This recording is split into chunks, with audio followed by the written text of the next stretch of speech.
Starting to open. Oh, Batista ran in. Batista's in trouble here.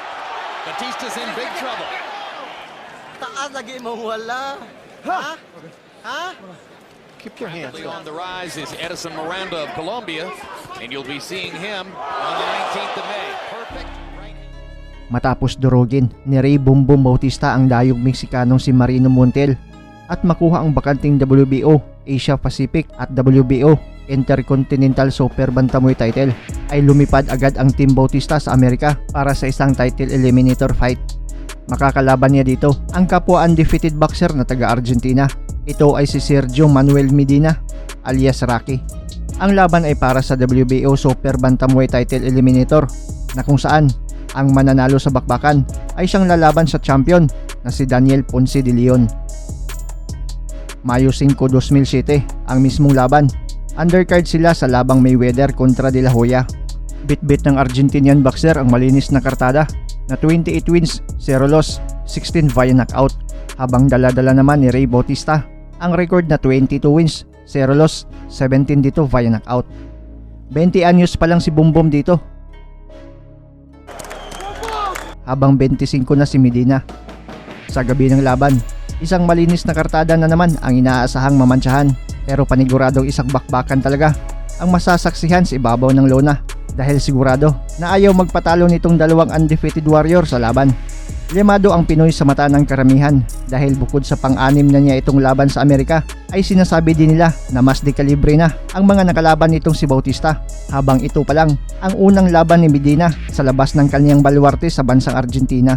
At di nga nabigo ang mga nanonood ng live sa arena at sa mga pumusta. Isang madugong laban talaga ang pinamalas ng dalawa, pero mas pinabilib ng Pinoy ang Amerika dahil kahit duguan ito at nadidaksyonan pa ng puntos at nabilangan pa, ay nagawa pa din itong itumba ang kalaban at impresibong nanalo sa bakbakan. Sabay nating balikan ang laban ng dalawang undefeated boxer na si Rey Bumbum Bautista kontra Sergio Rocky Medina. Ating tignan kung paano pinabilib ng Pinoy ang mga fans sa Amerika at kung paano niya tinumba ng 2 beses ang kalabang taga-Argentina.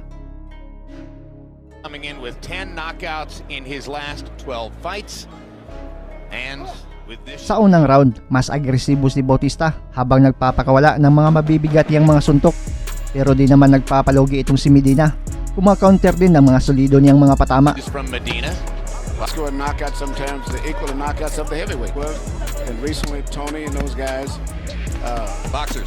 boxers, very Batista is from the Filipino island of Cebu. That's different from Pacquiao, who is from Mindanao. In Medina's corner, and the terrific Jerry Olaya will be interpreting there.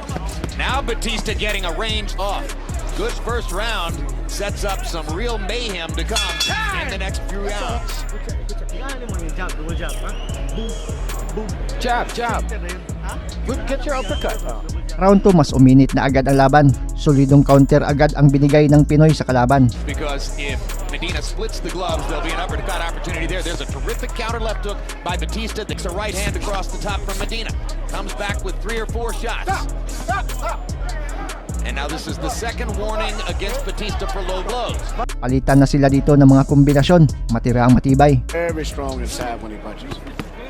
Hard right hand across the top from Medina, then a left hook count. Terribly rocks Medina, who fights back. This is bombs away. Hard right hand by... Make this the main event. Won't have to worry about entertainment value at all. He's going to get caught with those short punches. But Batista is punching with much more authority. Got a bell coming. Bell. Right here you see Medina does what he normally does. He lunges in and runs in off balance when he punches, whereas Batista uses stays good solid balance. Sa sumunod pang mga rounds, mas agresibo pa din sa Bautista. Mas sumusugod at nagbabato ng mga kombinasyon sa budiga at ulo. Pero itong si Medina ay mga solidong counter din ang binibigay nito na makikitang nagpapaatras talaga minsan kay Bautista. Right between the gloves. When he lands his body shots, you hear it goes with a Miguel Cotto left hook to deliver, but certainly serious body punching. Maybe to accommodate him. Because he still thinks he's the bigger puncher. Because in 28 previous fights, he has never faced somebody who has Medina's kind of artillery. He's a good fighter. I'm very impressed with him. I think. Jerry Olaya, our interpreter, incidentally, tells us that the trainer and the handlers in Medina's corner are telling him to do this, telling him to lure Batista into the corner. 29-28, 2 rounds to 1. Ray Boom Boom Batista. I tell you, but Here it is on display once again. Medina gets along. And that's the poise and composure. That's the left hook, right? Left hooks or right crosses. It wouldn't be the first time Batista's been down. We don't know whether Medina's ever been down. That's all. That's all. Round 5 tuloy pa din ang maaksyong palitan nila ng mga suntok. Point with short straight power punches as Medina. Be a good idea to try to stand in the middle of the ring a little bit. You know, we don't know any of the fighters he's fought. Well, it's just part and parcel of what we're seeing more and more all over the world. Boxing is rapidly globalizing. You cannot... Pero dito sa huling segundo ng round 5, nadidaksyonan ng puntos si Bautista dahil sa low blow. This particular. Well, Medina backs him off one more time and there's keeps fighting. And there's a cut on the left eye of Batista. And this is going to be a 1-2.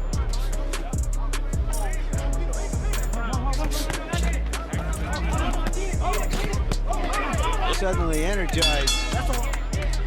Medina. Duguan na din ang kaliwang kilay ng Pinoy dito. The left, the uppercut here, which was a great punch fight, one of the best punches of the fight. The left hook that I would not have gave a warning for, but that was a judgmental call. It was slow, but it was on the... Round 6 tuloy pa din ang bakbakan. Agresibo pa din sa Bautista at solido pa din ang mga patama. He wins or loses tonight. Very good fighter. Batista has fought a higher caliber of opposition coming in. Yeah, that's right. Very comfortable fight anywhere and training anywhere. At dito din, nakascore ng knockdown ang Pinoy. To a young fighter. Yes! Over there! Over there! Perfect counter left hook. And Medina was... This will end up being with the viewership as well as money, and to be able to be on this and in Las Vegas, it's a of the rising tide, which is Filipino professional boxing. mainly because of many They produced the knockdown. Here's another look, Emmanuel. right here you see the left uppercut fitting, which produced a knockdown. It was more of a off balance, and the bodies was all... whether it's a headbutt or a punch is the referee. He can't ask the commissioner, he can't ask the judges, he can't ask anybody. In this case, Robert... To be honest, even Pacquiao could learn something from the way Batista sets his feet. Yes, much better balance than Pacquiao. Dito sa round 7, si Bautista naman ang nabilangan nang masalo nito ang 1-2 na kombinasyon ni Medina. Oh, Batista ran into a right hand and was really stunned. Batista's in trouble here. Batista's in big trouble. Makikitang sobrang naalog at nahilo ang Pinoy pero nakuha pa din itong tapusin ang round 7. That may have saved Batista. Batista, exactly. Yeah. Gave him a moment to clear his head. Standing knife. Batista. But Medina still hurt. There's another big left. It all changed so rapidly. Taas lagi mo wala. Ha? Ha? Keep your hands up. Sa mga sumunod pang mga rounds, ang Argentinian boxer naman ang mas agresibo. Gusto nang tapusin ang Pinoy. Junior star power. At the fights, you want to see the main event live up to what it's supposed to. So I'm rubbing it with the glove moments ago. Ray Batista trying to keep his composure and keep his perfect record. Pero dahan-dahan namang nakabawi si Bautista. Sumasagot na din siya ng mga maganda niyang mga patama sa ulo at mas tinatarget na din niya ang budiga nito. 21 nerves on the part of Sergio Manuel Medina yesterday turns out to have been real confidence. All that swagger was born of real self.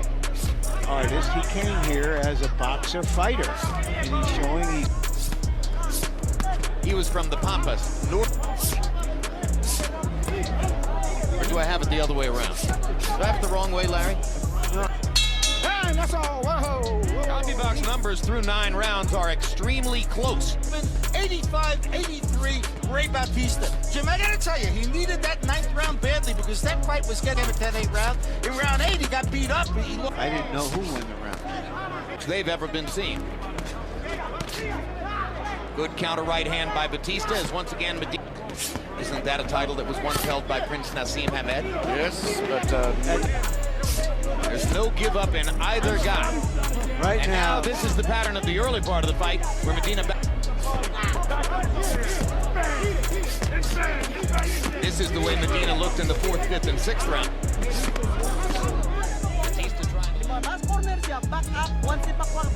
When he's in the corner, go back in and out, in and out. Round 11, maaksyong bakbakan pa din ang pinamalas ng dalawa. Pero sa gitna ng palitan nila ng mga kombinasyon, nahuli ng solidong kanan ang panga nitong si Medina at bagsak ito sa lona. Colombia, and you'll be seeing him on the 19th of May. Perfect right hand shot. Pero bumangon pa ito at matapang na tinuloy ang laban. That effect. Obviously, Medina's worried right now. The way he... And a big right hand by Batista.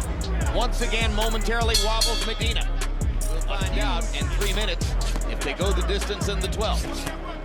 Young junior featherweights. Bet they did. Maybe not. Medina not doing enough here in the 12th round. New record for the Filipino fighter. So once again, the second time Medina was extremely